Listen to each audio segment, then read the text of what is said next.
Thanks for tuning in, and welcome to the Good Earth's weekly radio show, Another Day of Living, where the conversations are all about eating well, living well, and feeling good. And now, here's your host, Alex Litwack.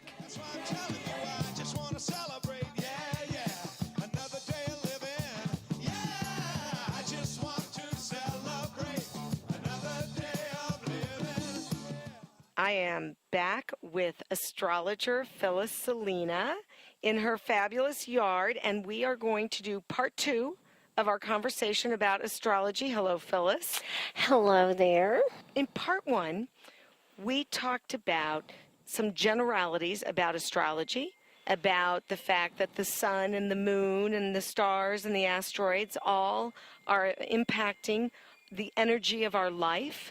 We talked about the different houses and that the natal chart is your birth chart, but that you may also have a chart done every year that can be used as a little bit of a guide for what might happen in the next year. And today we are going to talk about all the different signs. What's the first sign?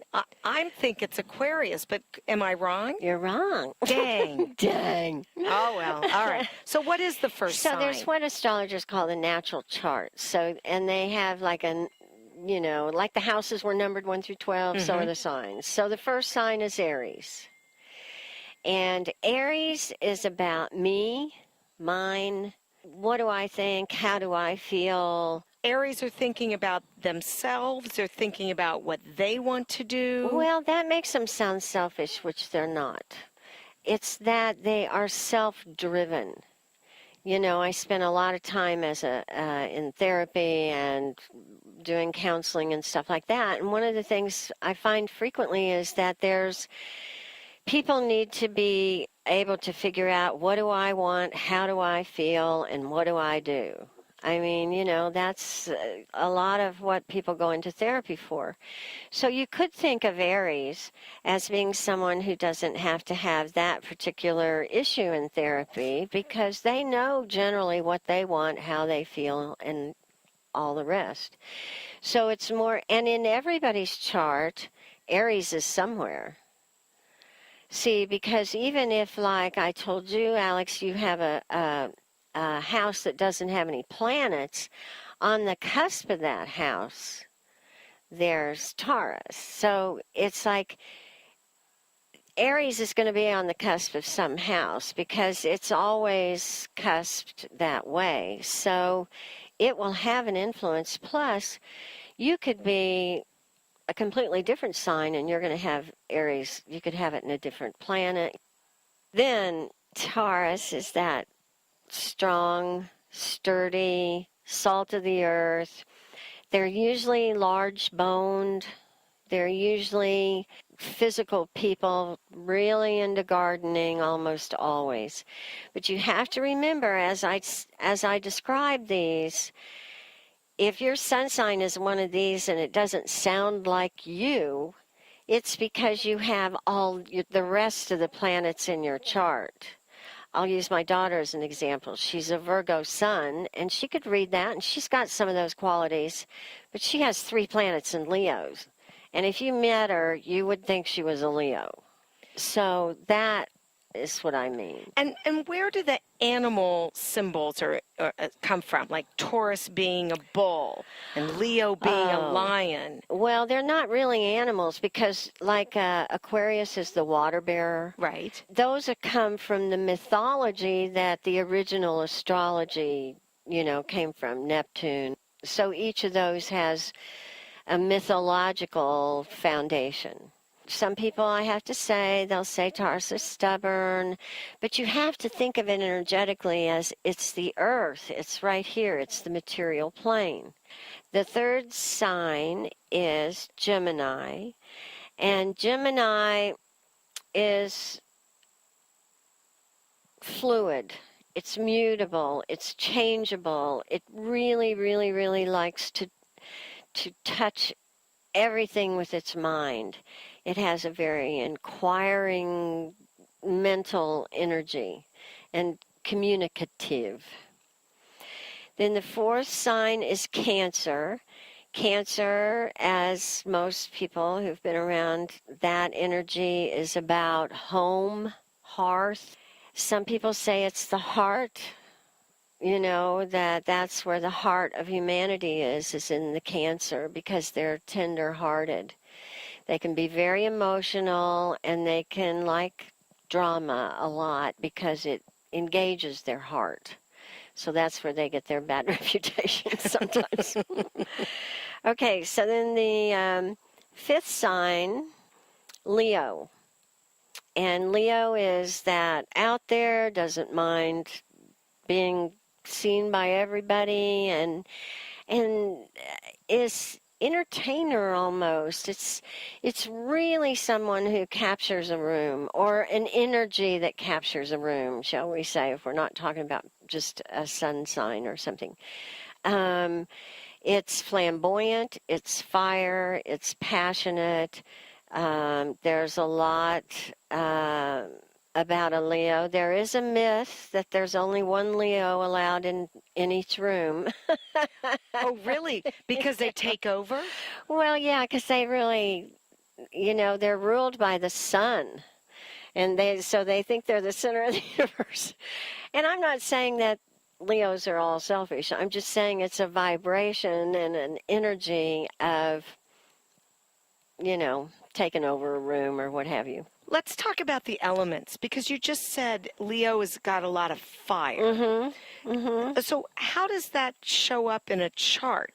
Fire is someone maybe quick to anger, or quick thinking, or it's quick anything, kind of.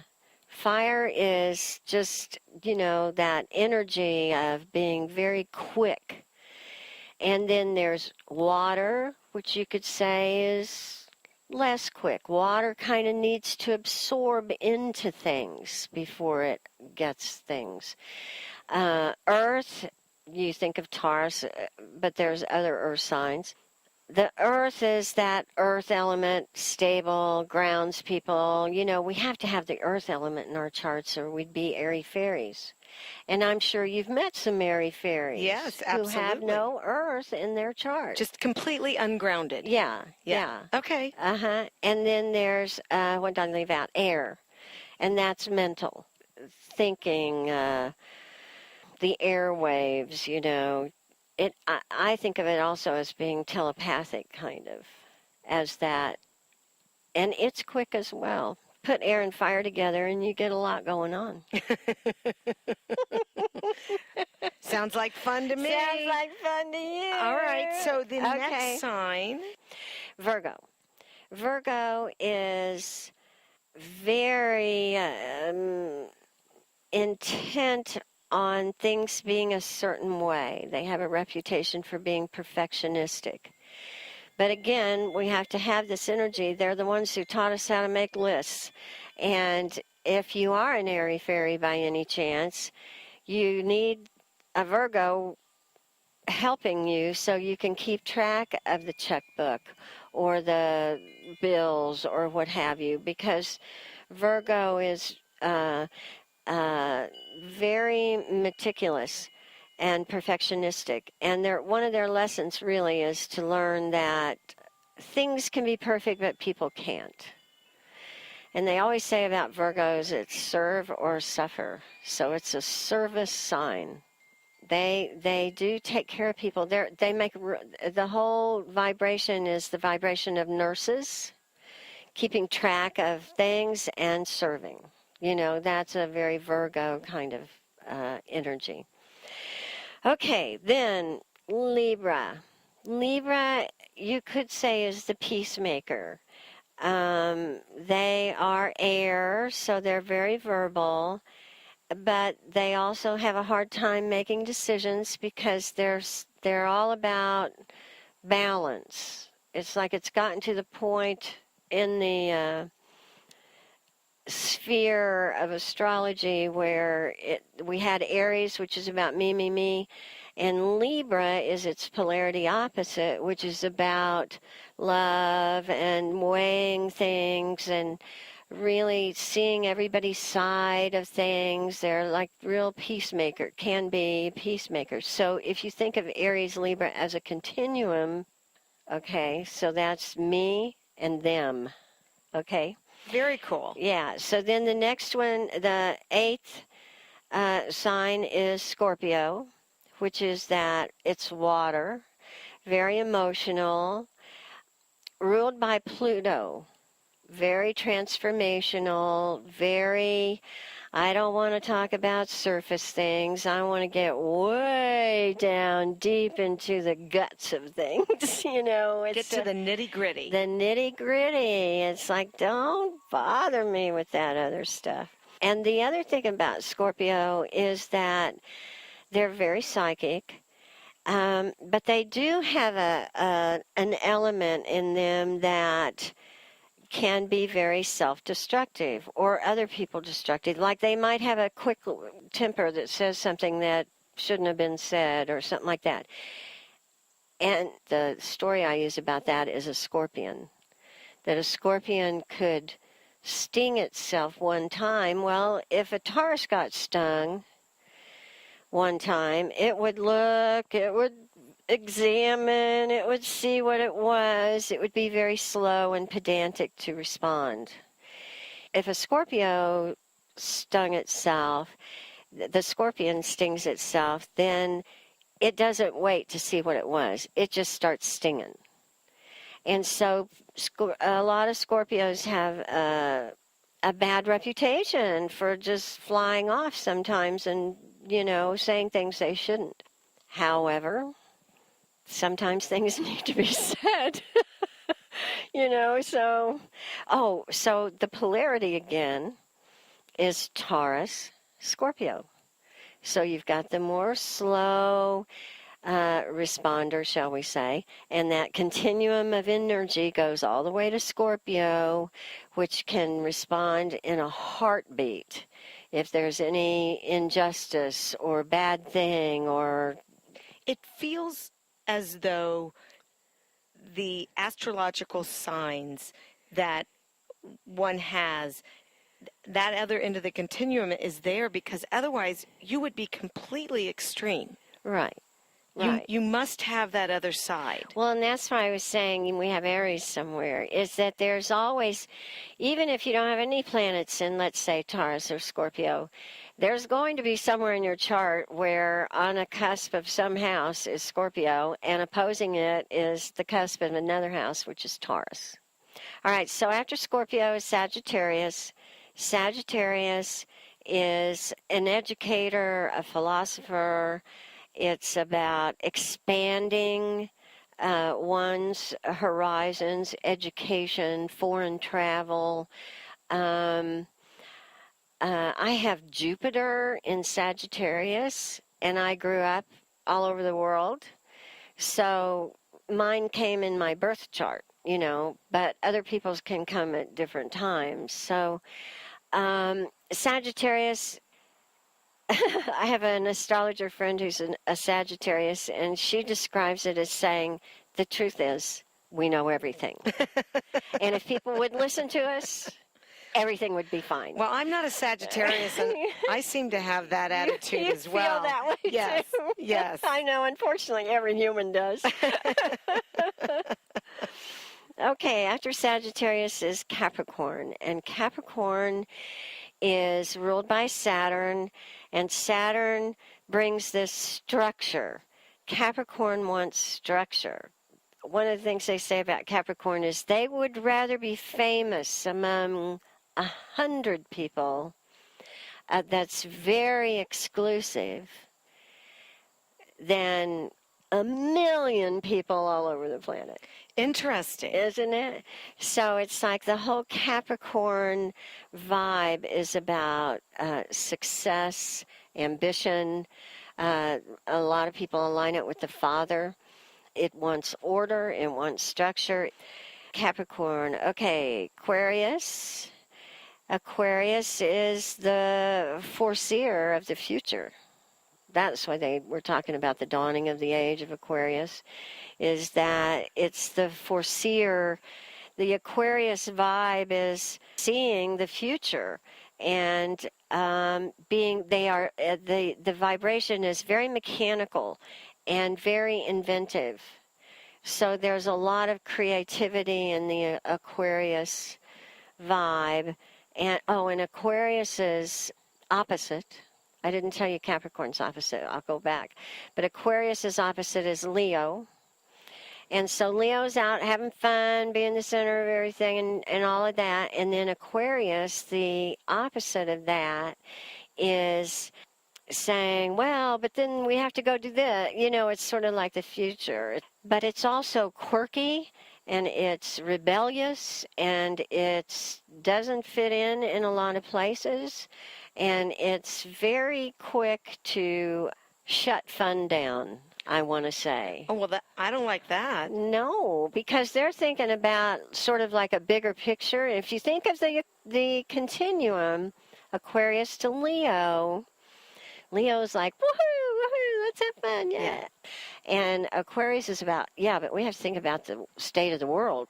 If it's a continuum of energy, less and less wants all that entertainment. They're more concerned with the state of the world, with the brotherhood of humanity. Why can't everybody get along? That kind of thing. Aquarians must be really upset right now. Oh, Aquarians are not having a good time. No. Yeah, there's a whole bunch of us not having a good time right now, and I'm not an Aquarian. What is the opposite for the Capricorn? Okay, the opposite for the Capricorn is Cancer. So if you think about what I said about Cancer, it's the heart, it's the home, it's that nurturing kind of thing. And then the opposite of that on the continuum is Capricorn, which is that more structured, let's work. Okay, so then Pisces. So Pisces is ruled by Neptune. And I think I've already said Neptune definitely blurs the edges. There's a real mystical thing about Pisces people. They're very intuitive. They're very sensitive. Oh, I want to talk more on the continuum of the Pisces, which is the ultimate Pisces would be really very watery, very emotional, mystical, prone to dreams, absorbs people. Like the whole Pisces energy is absorbing, so that I like the description of if you have a rock that has some little holes in it and stuff, and you put, let's say you put Sagittarius over it, the fire would probably just go right over. But if you put Pisces energy next to it, it has to absorb into it.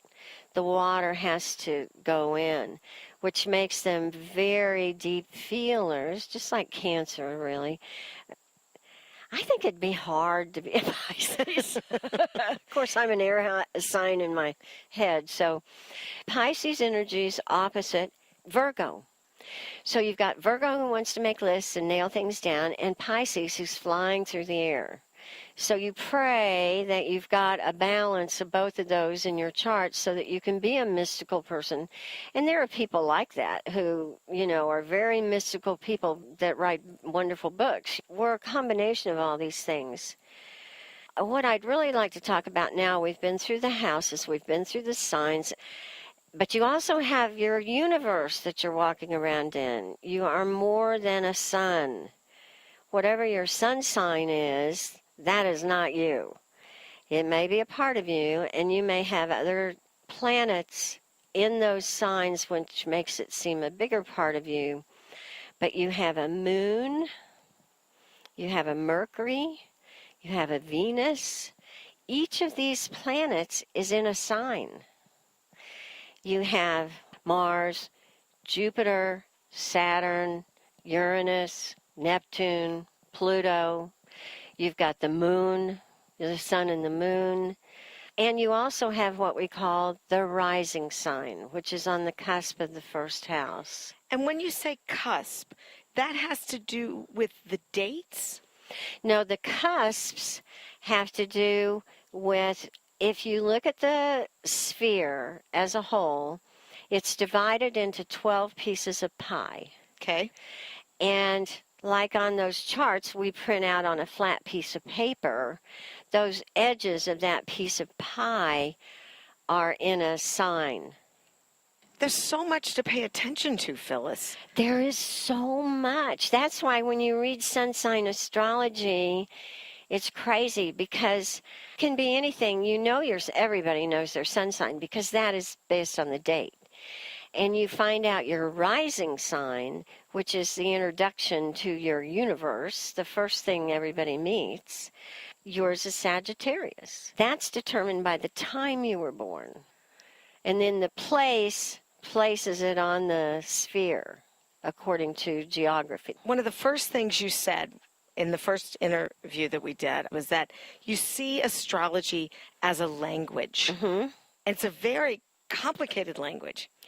Well, it is, but if you tried to learn Russian, you'd find it equally as complicated. The reason I think people are intimidated is because there are a lot of levels, but it's really just a sign of symbols. Like if you were to learn the symbols for sun, moon, Mercury, Venus, Mars, etc., and you were to learn the symbol for Aries, Taurus, Gemini, you could read any chart. So really learning the symbols, and the more charts you look at, if anybody's thinking about doing it, really, the more you learn. It's just another way of understanding humanity. You can do the Enneagram, or you can do... What makes it a most interesting language, and it's such a powerful language, I think, is that it is one of the ways that we can all be connected. Mm-hmm. We're all looking at the same sun. Right. We're all looking at the same moon. Mm-hmm. The planets, we're in this galaxy. We all had the eclipse hit our Right. chart somewhere. Yes. I mean, I was printing charts like a maniac during the eclipse time because it's just fascinating. And it's like your shadow side is to be revealed by these 6 months. The eclipse impacts us for 6 months. How so?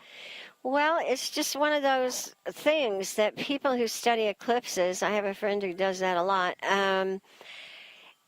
it's like it's sort of like the solar return I talked about. There is a vibration set with the eclipse. And now you could make yourself nuts following all the eclipses, but this one I thought was meaningful. And they were all bunched together. There are like 6 planets all bunched together, plus a few other little things thrown in. And that is falling right square on people's charts. So the shadow self means pay attention to your negativity or your fears? I would say, in this time, what I would really say is all the things that you hate about Donald Trump, if that is your thing, is you have to look. Was there ever a time I had the thought, why don't we just blow up the Middle East and get it all over with? Have you ever had the thought, what are we going to do when our population is 350 million people? What are we going to do? And you've had some negative thought about it. He's carrying our shadow right now. So we have to look at him and say, what part of that have I contributed to? I'm sorry, I became a preacher all of a sudden. Well, but I think it's interesting. I think that's an interesting way to reframe many people's frustration, anger, disappointment, sadness, fear, and to think, what part did I play in this, Right. and how do I help this And shift? how do I continue to play it? Right. How do I not love that idiot in front of me? Yeah. Oh, that's a tough one. Well, that's the one we're facing. Yes. Yeah, you are right, Phyllis. I am so thrilled that I got to meet you, that we got to have this conversation and share this with our listeners. We could probably talk for days and days and days and never cover it all. I want to remind everybody that if you'd like to get in touch with Phyllis, it's phyllissalina@me.com, and it's phyllissalina INA, all run together, at me.com. Thank you. Such a thrill to have you on the show. Thank you. I'm happy to meet you. It's a marvelous night for a moon dance with the stars up above in your eyes. A fantabulous night to make romance neath the cover of October skies. You know the leaves on the trees are falling to the sound of the breezes that blow. You know I'm trying to please to the calling of your heartstrings that play soft and low. You know the night's magic seems to whisper and hush. You know the soft moonlight seems to shine in your blush. Can I just have one more moon dance with you? My love. The Good Earth Natural Food Company is celebrating its 46th year as Indy's original source for organic foods, high-quality supplements, toxin-free body care products, therapeutic herbs and teas, cooking spices, essential oils, healthy shoes, and so much more. Our experienced staff is here to help you choose from over 20,000 items in our lively home in the village of Broad Ripple. We're open Monday through Saturday, 9 a.m. to 8 p.m., and Sundays, 11 a.m. to 6 p.m. And our website is good-earth.com. There and then all my dreams will come true, dear. There and then I will make you my own. And every time I touch you, you just tremble inside. Then I know how much you want me that you can't hide. Can I just have one more moon dance with you, my love? Can I just make some more romance with you, oh, my love? Well, I can't be bothered with sorrow, and I can't be bothered with hate, no, no. I'm using up my time for feeling fine every day, yeah. That's why I'm telling you, I just want to celebrate. Oh, yeah. That's our show. Next week, it's Bob and Rudy and Katie with another day of music. I hope you'll join them. If you've missed a show, you can find it at goodearthradio.com. Thanks so much for tuning in. This is Alex Litwack. Have a great week. The happiest half hour of your day has been brought to you by the Good Earth Natural Food Company, keeping Indy healthy since 1971.